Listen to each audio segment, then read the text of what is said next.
Olá, queridas, que prazer a gente poder compartilhar esse tempo junto, mesmo que seja um tema espinhoso, vida financeira. Tenho certeza que aqui podemos aprender a tratar de uma forma mais saudável, mais equilibrada, os recursos que o Senhor tem nos dado. Muitos consideram realmente um tema espinhoso, mas nós vamos ver que temos orientações seguras e firmes da palavra, e também de experiências que podemos compartilhar e com isso fazer com que as finanças, a vida financeira seja uma bênção na vida da nossa família também. Vamos caminhar? Vamos seguindo? Então temos alguns temas aqui que foram propostos e eu vou arrumar de uma forma que a gente possa abordar por três ângulos diferentes e a partir desses ângulos nós construirmos juntos, né, essa vida financeira mais saudável tão desejada. Vamos seguir? Para aquelas que não assistiram o vídeo de apresentação, deixa eu me apresentar de novo. Eu sou Luciano Graça, sou pastor aqui da IEC Floripa, uma igreja que pertence à Igreja de Brasília, uma congregação da IEC de Brasília, e sou casado com a Luciana. E a minha experiência em planejamento financeiro está aí, né? Fui graduado em gestão financeira pela Unisul, fiz um MBA também em planejamento orçamentário pela Fundação Getúlio Vargas. Tenho 30 anos de experiência em orçamento público, mas a minha maior experiência na vida financeira com a família é os 28 anos de casado que eu tenho com a Luciana.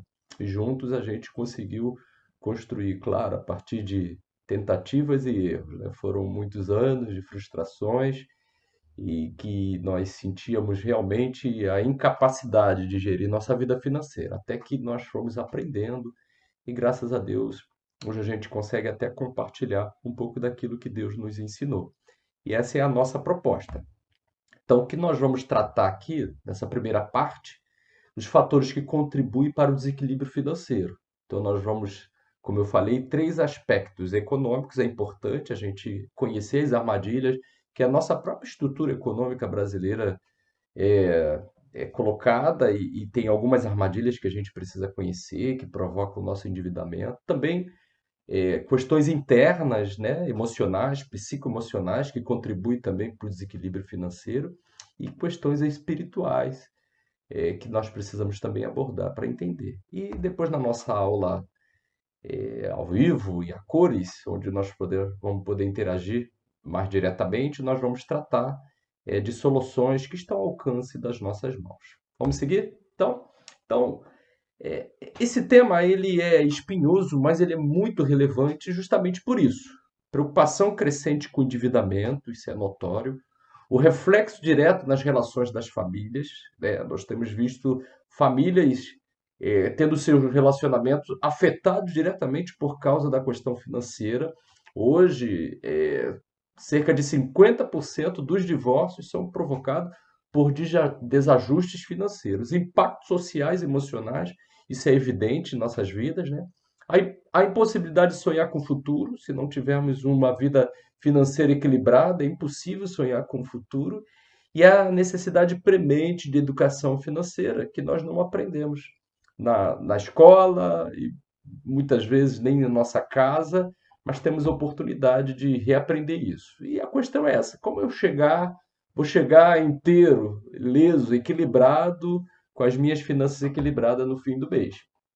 Então vamos começar com esses aspectos econômicos que parecem relevantes, mas vocês vão observar que é importante vocês estarem atentos às armadilhas que a nossa economia pode proporcionar para a nossa vida financeira. Primeiro, os mais antigos, aí, os que viveram antes de 94 até o ano de 93, nós tínhamos um contexto de hiperinflação, né? Era um dragão indomável.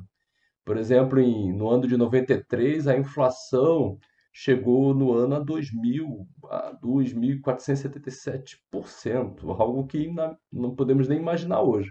Do ano de 65 ao ano de 94, acumulamos esse percentual aí inimaginável para uma economia. Essa era a nossa realidade. E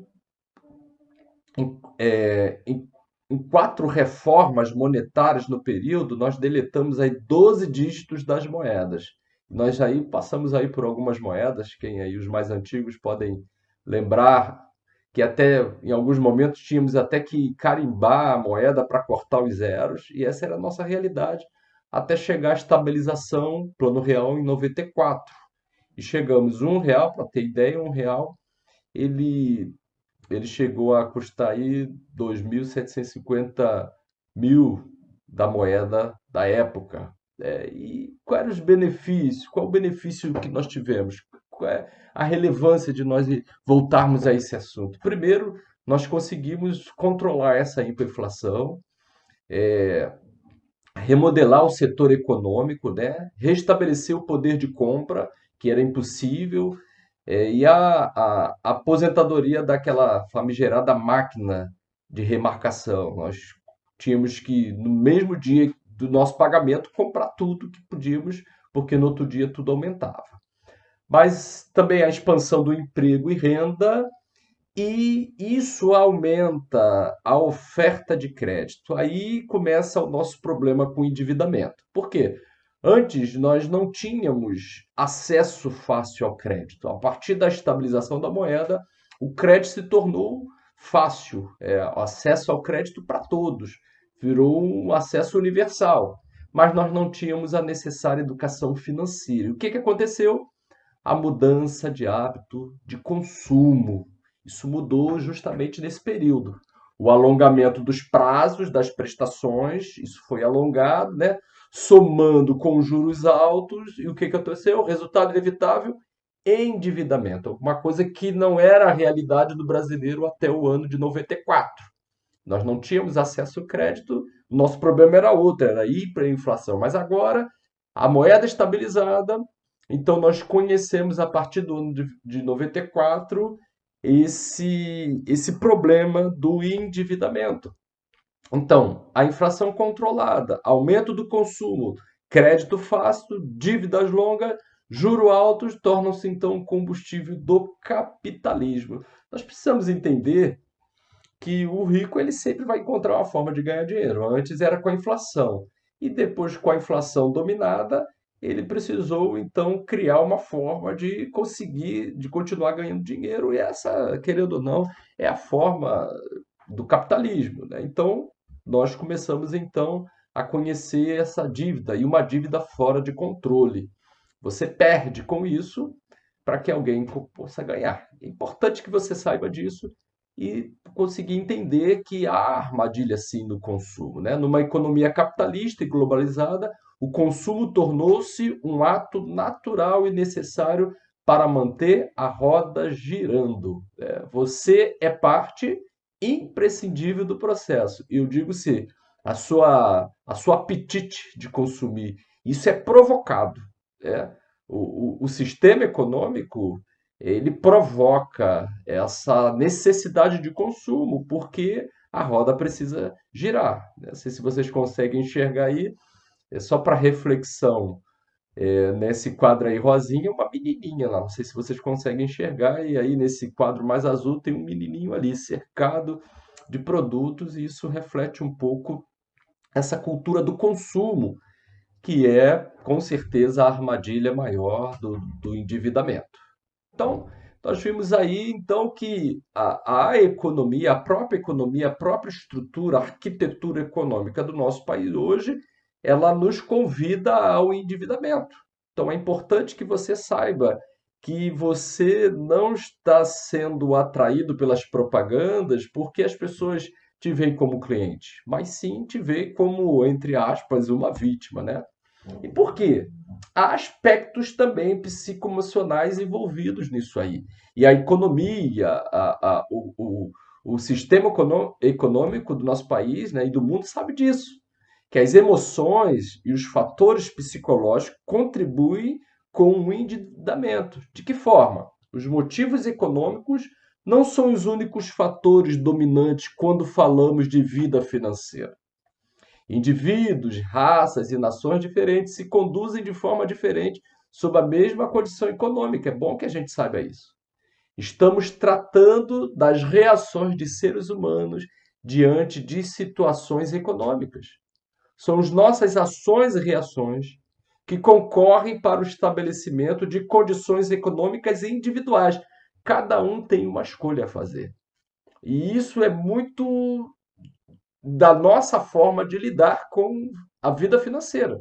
Então você precisa entender que existem armadilhas, mas que você pode evitá-las. E isso é uma decisão, é uma escolha, é algo da nossa daquilo que está dentro do nosso interior. Então, as condições econômicas se tornam o pano de fundo para colocarmos em prática nossos instintos de autopreservação, das vezes agressividade, necessidade de ser amado, tendência de obter prazer e evitar o desprazer. Então, tudo isso é, são as nossas emoções que, espelhado com a condição econômica, pode nos conduzir a uma vida financeira desequilibrada.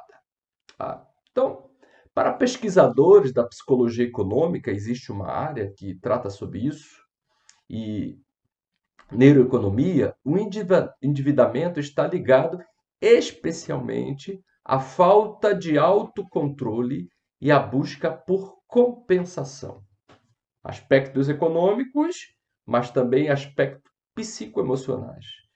Então, o consumo ele se encaixa com a oferta, né? A demanda com a oferta, justamente a partir dessa necessidade emocional que eu tenho de consumir. A posse de bens está diretamente vinculada a aspectos simbólicos que podem significar status, poder e autorrealização. É importante que você saiba disso. E às vezes você está sendo conduzido a um endividamento, a um consumo exagerado, descontrolado, justamente por este significado que o consumo tem: status, poder, autorrealização. O consumo não está relacionado tão somente à satisfação de necessidade, mas apresenta-se como meio que possibilita a identidade, pertencimento, o reconhecimento social. As pessoas às vezes acham que serão mais aceitas ou pertencerão a um grupo que deseja pertencer se ela tiver um certo status que está justamente ligado àquilo que ela tem, às suas posses. O consumo passou a ser então o motor e a matriz das relações sociais. E isso é importante que saibamos para que justamente a gente entenda o que está acontecendo, tanto no nosso contexto quanto internamente, nosso coração, nossas emoções. Então, o consumo está ligado à possibilidade do prazer instantâneo e imediato. Consumir de forma abundante é uma prática associada à marca de sucesso e às possibilidades que se abrem. Quantas vezes somos conduzidos a consumir justamente achando que ao associar a nossa imagem àquela marca, nós seremos, de certa forma, mais considerados, seremos, de certa forma, mais valorizados pelaquilo que a gente tem e não pelo que a gente é, né? Quando estamos diante de um desejo de consumo, muitas vezes sabemos que este produto não é uma necessidade. Perdão aí pela imagem, mas também isso não acontece só com as mulheres, né? Os homens também passam pelas mesmas pressões e precisam também fazer as mesmas escolhas, né? Mas o consumo ele está ligado a isso. Porém, o nosso emocional se sobrepõe à nossa capacidade cognitiva, ou seja, agimos por impulso e efetuamos uma compra sem o devido planejamento. Aí começa então o desequilíbrio financeiro. Somos pressionados externamente pela arquitetura da economia em que vivemos, mas também internamente por nossas emoções. E aí começamos a conhecer, a partir desse desequilíbrio, a conhecer a dor, né? O desequilíbrio financeiro que prejudica tanto a nossa vida. Reconhecer que todos nós temos desejos de consumo e que nosso emocional pode sim tomar conta de nosso racional diante de um produto, de um momento, de uma escolha. Nós somos sim, muitas vezes dominados por essas forças. E é a hora de aprendermos com isso, né? As empresas, elas conhecem nossas vulnerabilidades, né? Quantas vezes você baixa aí um aplicativo no seu celular e vem aquele sonzinho, chegou uma novidade e você é levado, né? Então, existe todo um cenário que trabalha em favor, né, para que você realmente busque esse consumo, mesmo que isso venha te trazer uma dor, um desequilíbrio, né? A sociedade é treinada a se endividar. E para a manutenção do sistema crédito-consumo, dívida-juros, esse ciclo vicioso, o sofrimento humano ele é ignorado. É a descoberta do endividamento como fonte de riqueza e empoderamento. Então, temos aí um pano de fundo que vai nos levar, que vai nos conduzir a esse endividamento, né? Essa figura aí é bem emblemática. Consumo e endividamento fazem parte da cultura contemporânea, enraizada cada vez mais por meio da difusão de novos produtos e da constante descartabilidade, né? Um exemplo mais atual disso aí são os celulares, né? Hoje você tem um celular, gasta um dinheiro considerável para comprar um celular, que há um ano, 2 anos, ele muitas vezes já está obsoleto, porque já tem tecnologia mais avançada à disposição aí. Então, você é influenciado diretamente nas relações sociais e no psique do indivíduo. Será que realmente somos vistos como clientes? Vimos então rapidamente, né, esses dois aspectos, o econômico, com o fim da hiperinflação, houve a necessidade da economia obter recursos que tinha, né, com a inflação, que agora não tinha mais, e agora esses recursos, esse enriquecimento, empoderamento, é a partir do endividamento das famílias, do indivíduo. Então, as pessoas, o capitalismo precisa continuar a ganhar. Então, é importante você entender que existe aspecto da nossa economia que proporciona, que nos induz ao endividamento.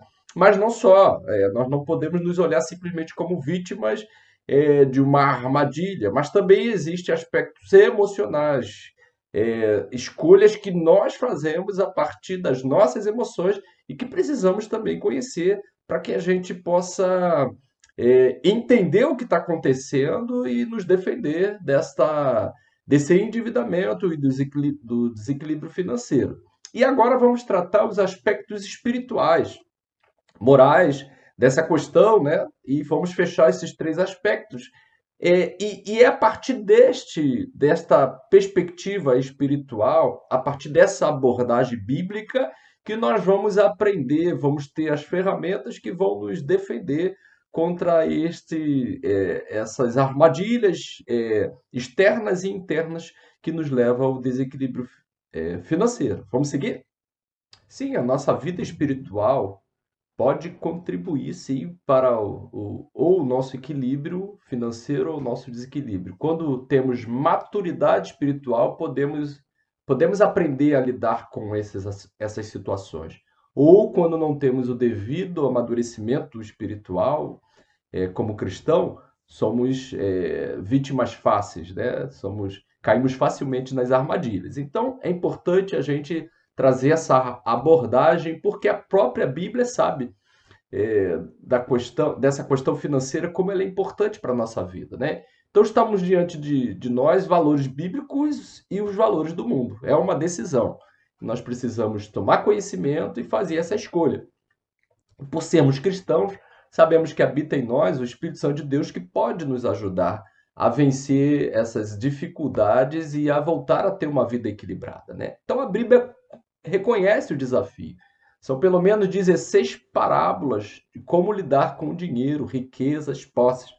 Nada menos do que 2.350 versículos a respeito de dinheiro, riqueza e posse. Vi como é um tema importante para a Bíblia, né? Dois extremos, né? A partir dessa abordagem bíblica espiritual, dois extremos perigosos que nós precisamos entender. Primeiro, achar que falar a nossa espiritualidade está diretamente ligado à nossa prosperidade financeira. Nós precisamos evitar esse extremo. E outro extremo é achar que falar de dinheiro é maldição. né? A gente não é algo espiritual para ser tratado, nada disso. Olha só o que diz esses dois textos. Interessante. Primeiro, prosperidade como evidência de espiritualidade. Não é bem isso que Paulo entendia. Olha que ele escreve a Timóteo. Mas é grande ganho a piedade com contentamento, porque nada trouxemos para este mundo, e manifesto é que nada podemos levar dele.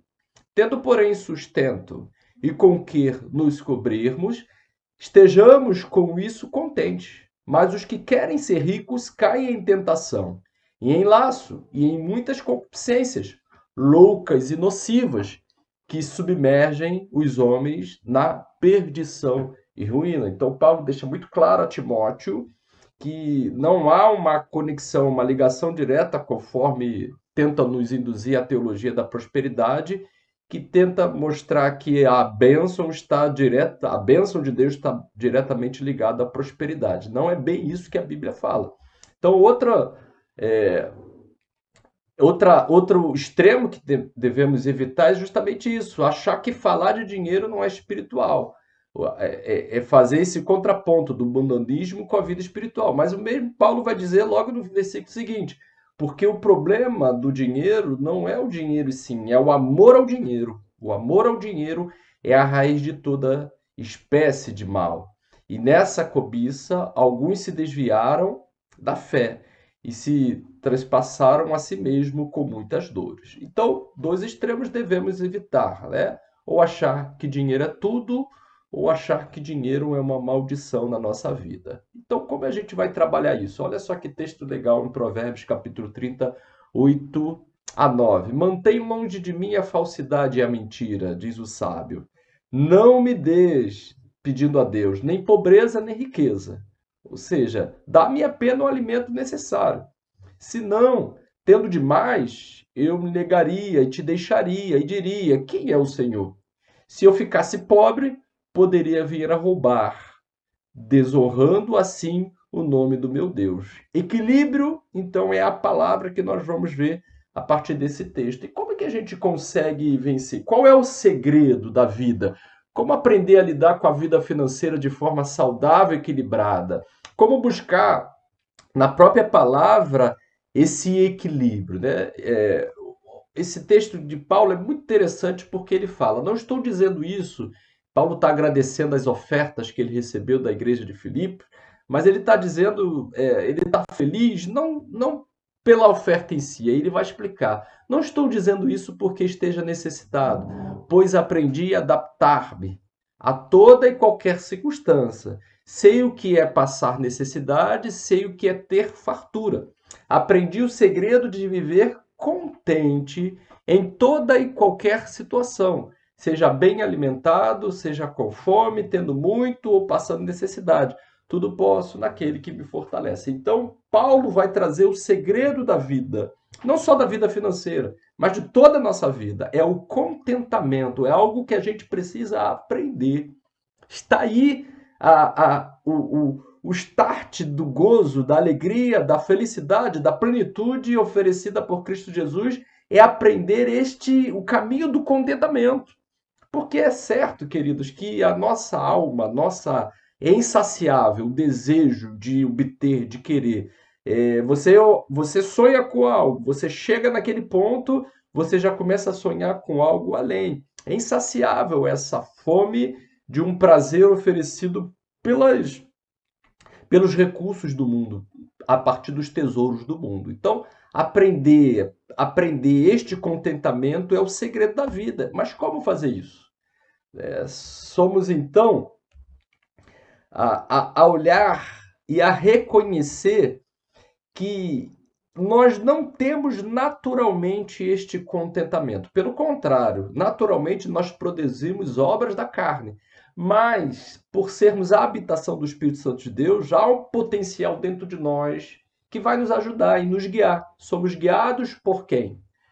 Então temos aí frutos do Espírito e destaquei aí 3: alegria, paz e domínio próprio, que são frutos produzidos pelo Espírito Santo de Deus, que vão nos trazer justamente aquilo que a gente busca, a alegria, a paz, o domínio próprio, ou seja, não é algo que nós vamos obter a partir do consumo ou dos recursos financeiros, mas é algo que o próprio Espírito Santo de Deus produz na nossa vida.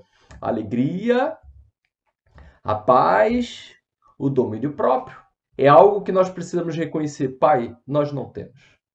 Estamos buscando em outras fontes aquilo que nós podemos obter em Ti. Nos dá, Senhor, a partir do Teu Espírito, esta alegria, esta paz. Me ajuda a ter domínio próprio, para que eu consiga fugir das armadilhas externas e internas que provocam o desequilíbrio financeiro na minha vida e, por consequência, afeta diretamente a relação da minha família, as minhas relações em casa ou fora de casa. Então, há então uma necessidade da mudança de comportamento a partir daquilo que a palavra de Deus tem nos ensinado. Reconhecer que preciso me libertar de comportamentos inconsequentes, comportamentos pecaminosos que nos traz consequências ruins, que nos prejudica e prejudica aqueles que estão à nossa volta. Então, a primeira coisa que a gente precisa entender é que eu preciso aprender este contentamento para viver dentro da minha realidade. Não tentar olhar para a minha vida e achar que a minha vida precisa de algo da vida daquele que eu estou olhando do lado. E quantas vezes nós acordamos e buscamos motivação para viver a partir daquilo que a gente está vendo na vida do outro e a gente deseja. Esse não é o caminho correto. Este não é o caminho que vai nos trazer o contentamento, que vai nos trazer a alegria, a paz e a plenitude que só o Espírito Santo de Deus pode nos dar. Então nós precisamos reconhecer que, além dos aspectos econômicos e os aspectos emocionais, há também questões espirituais a ser tratadas. E essas questões espirituais, ou seja, a falta do amadurecimento cristão, da nossa vida cristã, de o andar segundo os princípios bíblicos, pode sim provocar o desequilíbrio na vida financeira. Precisamos reconhecer isso. E ao equilibrar a nossa própria vida financeira, naturalmente nossas emoções e a forma como nós vamos lidar com os recursos financeiros vão entrar em equilíbrio. É a nossa vida com Deus, é o nosso contentamento com a vida em Cristo que vai nos libertar das amarras da vida financeira ou dos prejuízos que a vida financeira desequilibrada nos provoca. Então, é importante a gente entender isso. Não simplesmente conhecer as ferramentas, saber, mas também entender que existe uma questão dentro de nós, do nosso coração, do nosso amadurecimento espiritual, dos frutos que o Espírito Santo de Deus pode produzir na nossa vida, que ainda não produz. E pedir a Ele. Não é algo que nós podemos fazer naturalmente a partir de um esforço religioso. É a partir de uma rendição mesmo. Senhor, eu estou buscando paz em outras coisas. Eu estou buscando alegria, Senhor, a partir do consumo, dos sonhos de obter, de conquistar, de provocar inveja. São os dispositivos que a nossa carne produz. A gente acha que há contentamento nessas coisas. Né? Então é hora agora da mudança do comportamento, sobretudo da nossa experiência e vivência a partir dos princípios bíblicos. Senhor, me ajuda, Pai. Ajuda a me livrar dessas armadilhas, principalmente, Senhor, da minha espiritualidade, do meu amadurecimento. E assim, a partir da sua vida, Deus pode começar a tratar não só aspectos financeiros da sua relação familiar, mas todos os aspectos da relação familiar. Tá? Vamos seguir então e vamos entender que essa mudança ela pode acontecer na sua família toda, em cada membro da família, mas ela pode começar com você. Vamos seguir? Então, reconhecendo que há necessidade dessa mudança de comportamento, não só nossa, mas também da nossa família, é hora de entender que a família não é um lugar de competição, e sim de cooperação, ou seja, o diálogo. Conversar francamente sobre finanças em família. É importante que você aprenda, é importante que você entenda e humildemente, né, através do diálogo, se comunicar antes de tomar decisões. Comprometimento. O diálogo é o caminho para que cada um esteja comprometido. Estabelecer objetivos comuns, né? E em família, aprender a ganhar, como podemos nos desenvolver, nossas capacidades, é, é, adquirir mais conhecimento para ter um ganho maior em família, mas também aprender a gastar e, sobretudo, algo que nós não aprendemos, né? Não é da nossa cultura, não é da cultura do brasileiro, aprender a guardar dinheiro. Então, planejamento financeiro é aquilo que a gente precisa trazer para dentro de casa, aprender a planejar a nossa vida financeira e medidas práticas para isso. Então, nós vamos abordar detalhes dos planejamentos financeiros na nossa aula ao vivo e a cores, que teremos mais na frente. Mas eu quero introduzir essa vida, o planejamento orçamentário, a partir de alguns conceitos que é importante que você saiba. Primeiro, o orçamento familiar não é apenas anotar despesas realizadas. Primeiro, nós precisamos introduzir na vivência da nossa família no dia a dia a ideia do planejamento orçamentário. E entender que planejamento orçamentário não é só anotar as despesas que nós estamos realizando. Envolve que planejar, eleger prioridades, controlar seu fluxo de caixa. O que vai ser isso? E nós vamos aprender. Primeiro, planejamento orçamentário. O orçamento irá ajudá-lo a entender os seus hábitos de consumo. Sem você planejar, sem você ter um planejamento orçamentário, você não tem nem ideia da onde é o ralo que está indo embora o dinheiro da família, né? Onde é o ponto de desequilíbrio das finanças da família, tá? Qual é o desafio? A elaboração do orçamento familiar não é uma tarefa fácil.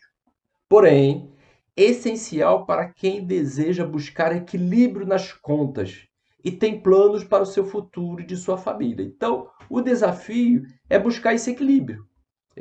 A principal razão para o descontrole das finanças na família hoje em dia é gastar mais do que se ganha. Parece óbvio, né?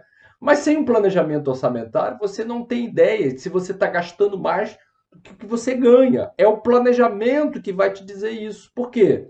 As despesas, os gastos, os desembolsos superam a receita e isso causa desequilíbrio. Que a receita é o quê? O salário, a renda, a entrada, os recursos. Ou seja, há desequilíbrio quando eu gasto mais do que eu ganho. É óbvio isso, mas é exatamente isso que provoca o desequilíbrio financeiro. Tá? Então, a receita de um lado e a despesa do outro. E eu digo que essa balança aí não é nem ideal, porque está 0 a 0.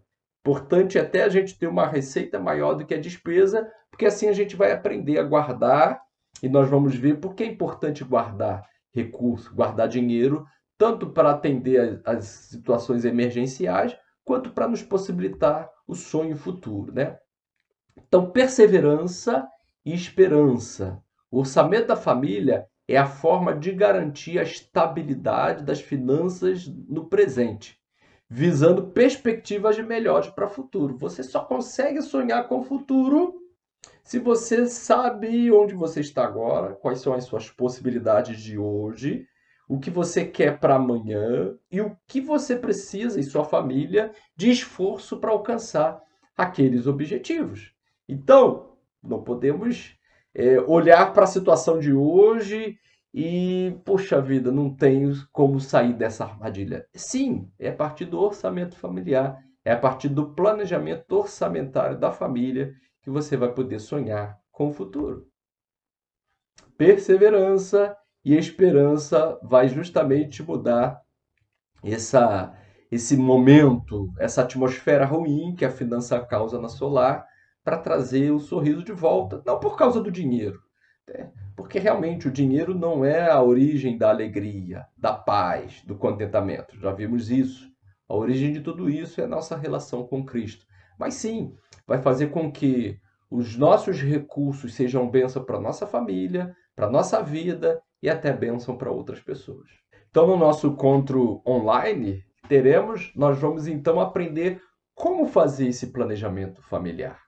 Como então trazer a nossa realidade de hoje para aquela realidade desejada, né? Como fazer com que as finanças não sejam um fator de desequilíbrio da nossa família.